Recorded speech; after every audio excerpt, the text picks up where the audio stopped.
On an afternoon in November 2007, a corporate jet waited in a hangar at Salt Lake International Airport. Its 4 passengers, scientists and executives from a global pharmaceutical company, were locked in negotiations with 3 men in a nearby building. They started getting on the phone about noon back east, and they kept doing that, and about 2 o'clock they walked in the room and said, okay, we're convinced you've got something here, and it's significant enough that we will write you a check big enough that you won't want to talk to anybody else. We said, we'll call you tomorrow. And we immediately adjourned into our conference room again to discuss the offer that they put on the table. How these men came together and the decision they made that day is the story of Asea's genesis.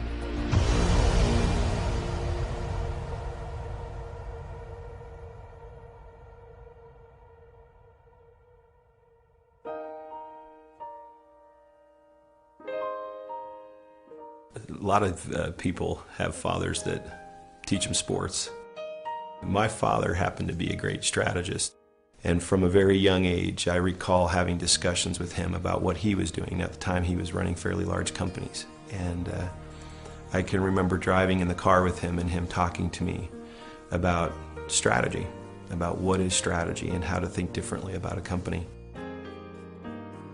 Vertus Norton was well qualified to teach his son.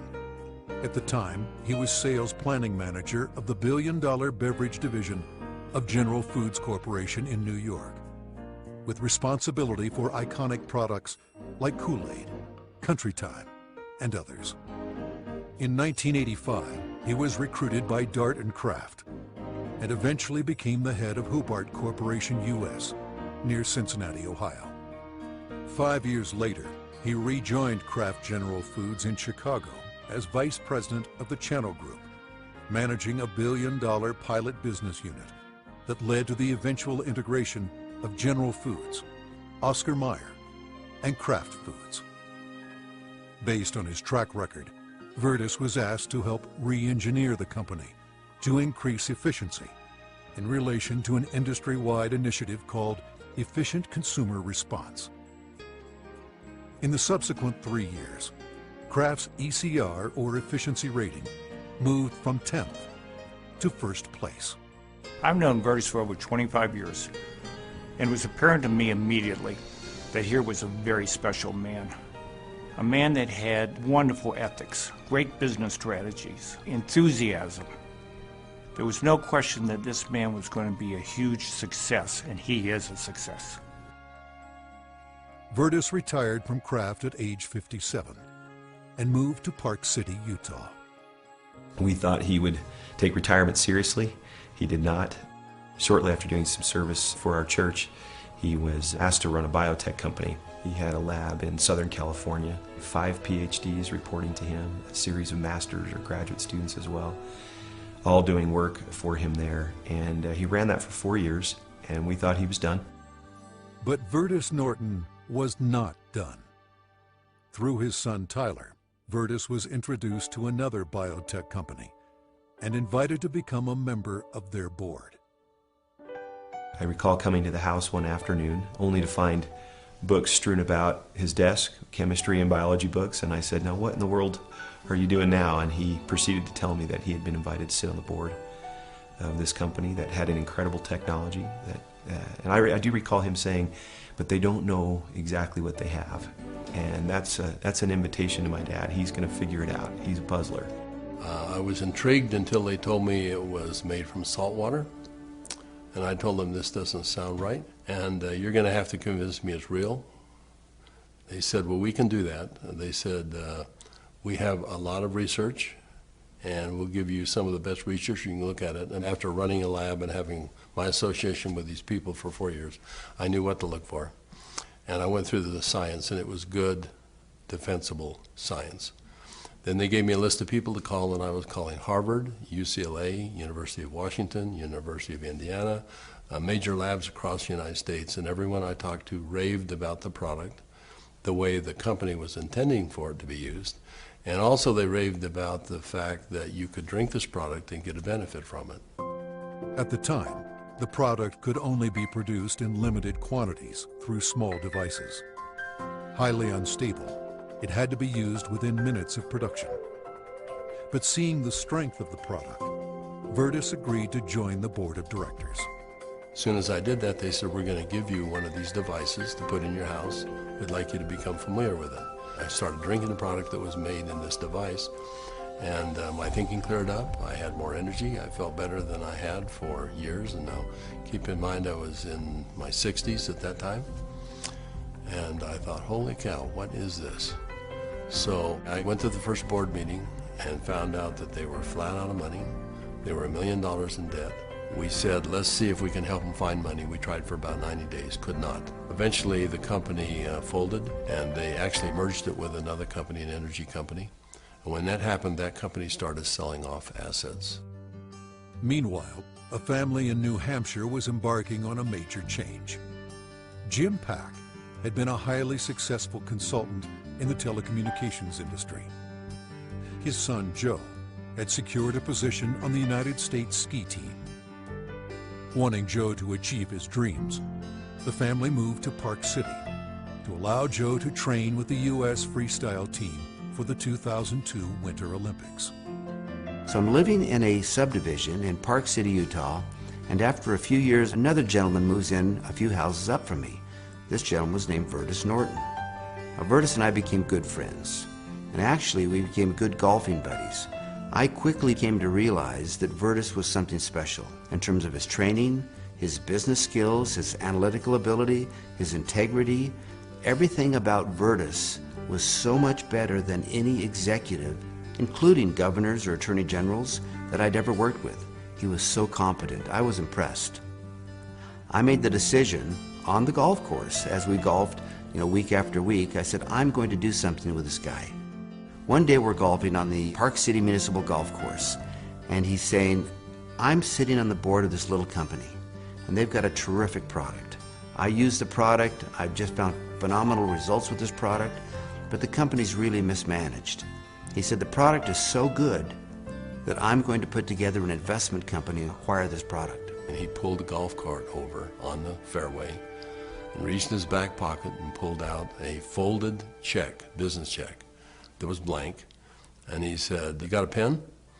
And I handed him a pen, and he wrote a very big check. And he said, let's go do this together. And I said, are you crazy? You don't even know what it is. I said, Virtus, that's true, but I know everything about you. I knew you've done your due diligence. If you're to the point where you want to form an investment company to acquire this technology, I want to be part of it. Let's do it together. And that was the start in the formation of Asea.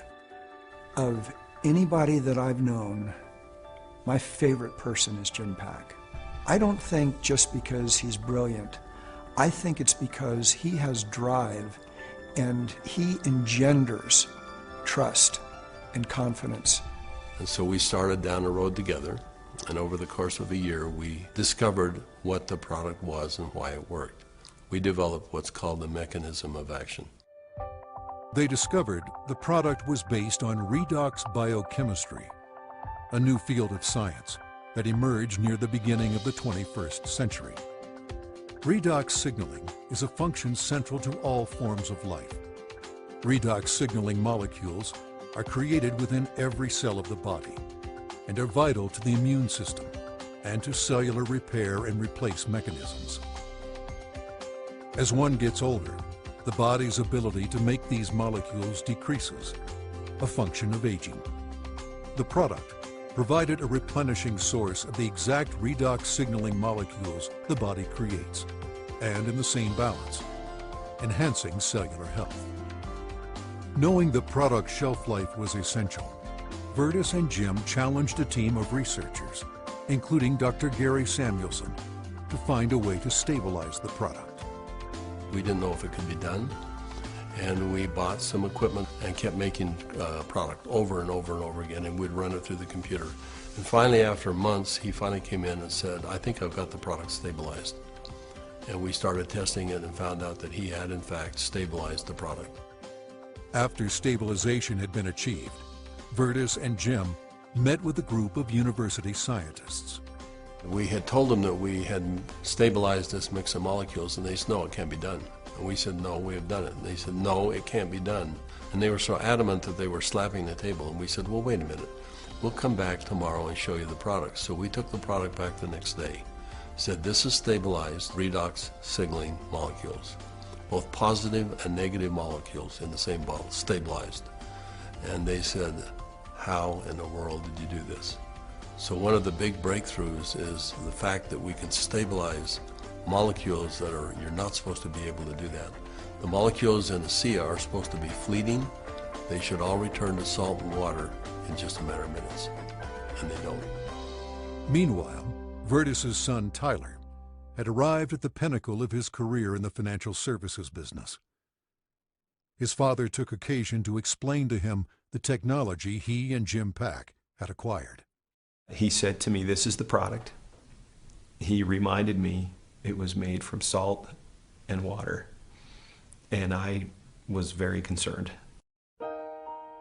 At church the following Sunday, I was discussing some of the challenges of some of the members of our congregation, and I had a neighbor friend that we discussed the majority of that meeting, who, despite seeing a number of professionals and trying to solve a challenge that he had a significant issue, they were just not able to really help and find a solution for him. And it was then that this product popped into my mind. I wondered and asked, despite my doubts, could this help? Could this make a difference for him? I called Dad, and he said, of course it will help. Now, I didn't have that conviction at the time. He did, and he was willing to get some of that product. We got that product to my neighbor.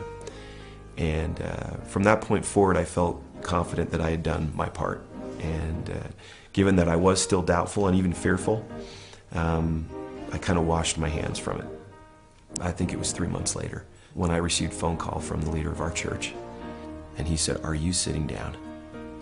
And I said, don't start a call like that. What's wrong? And he said, this is good news. Are you sitting down? He proceeded then to tell me that he had just received some very good news, that my neighbor, whom we had given this product to months earlier, had received word that he was in fact improving and had improved a great deal. Of course, the question going through my mind was, well, did he drink this stuff?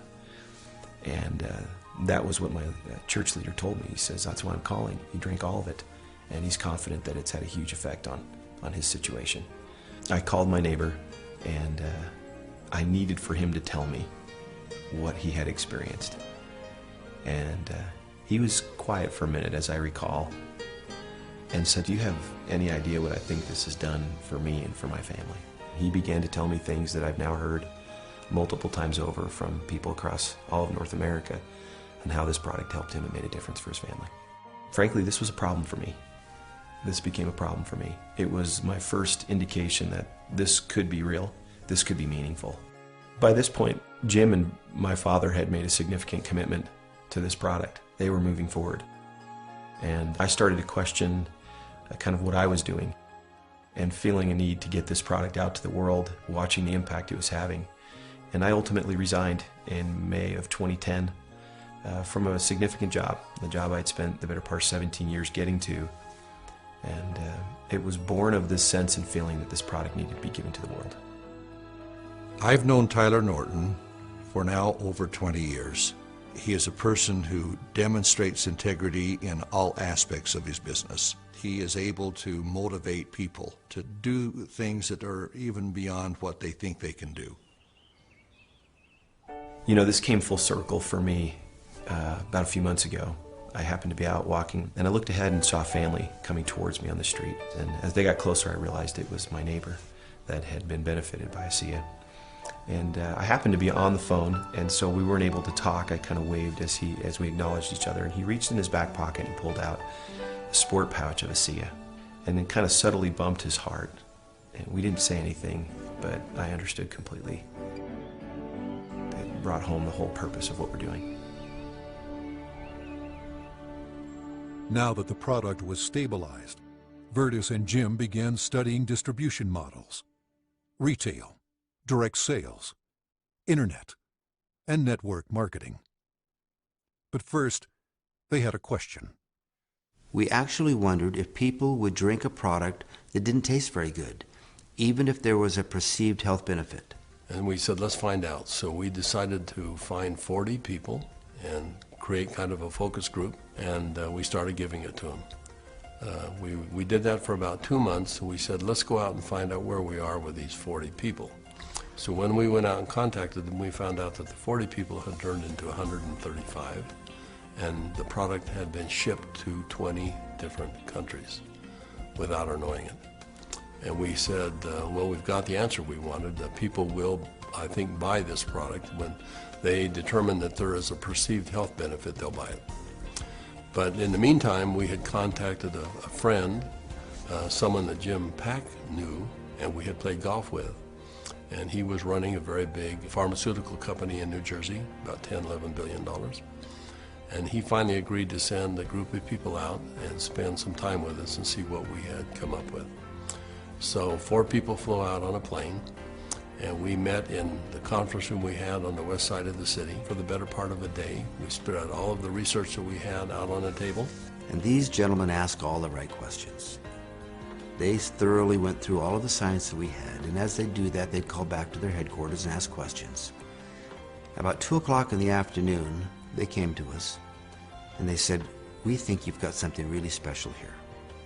We're going to write you a check that is large enough that you don't want to talk to anyone else. But there's a catch.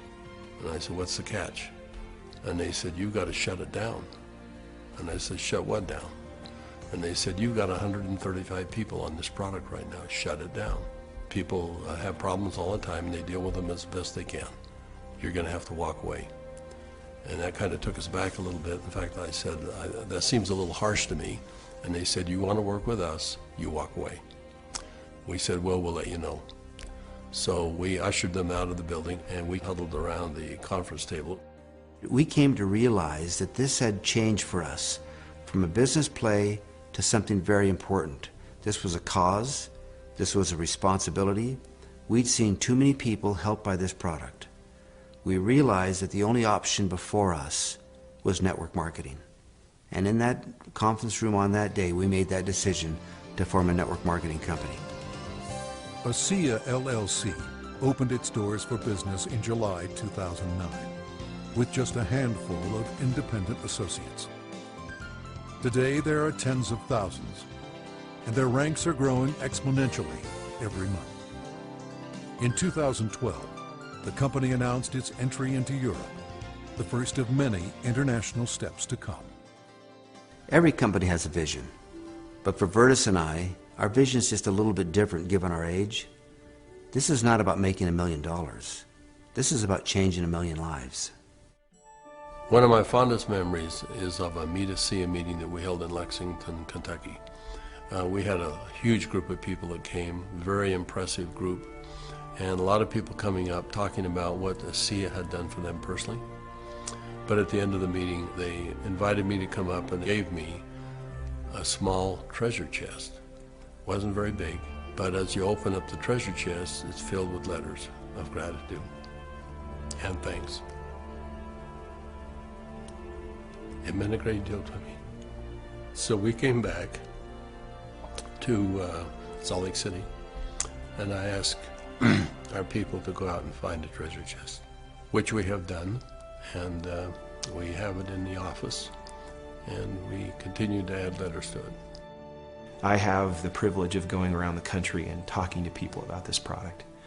And it's not uncommon at the end of a meeting to have a group of people line up and want to tell me and really thank me, but more thank my dad and Jim for what they've done. And as they tell their stories and I get a chance to look into their eyes and sense their sincerity and the realness of what this has done for them, more than once I've had to step out of the room and find a corner in a hotel somewhere where I could compose myself and get myself in order after hearing how sincere and thankful they are for this product. You know, we started off looking at this as a business opportunity, and as we progressed, it became more of a sense of purpose, but it's much more than that. We're creating a culture here. We're creating a family. I believe that the heart and soul of this company is represented in our associates. Our associates becoming is as important to us as them making an income. I don't believe you build checks. I believe you build people. And perhaps one of the greatest blessings of my time here at Asea is embodied in these marvelous, enriching relationships with wonderful people. People that are desirous to improve their lives, share something meaningful with others, make a difference in the world, and become more.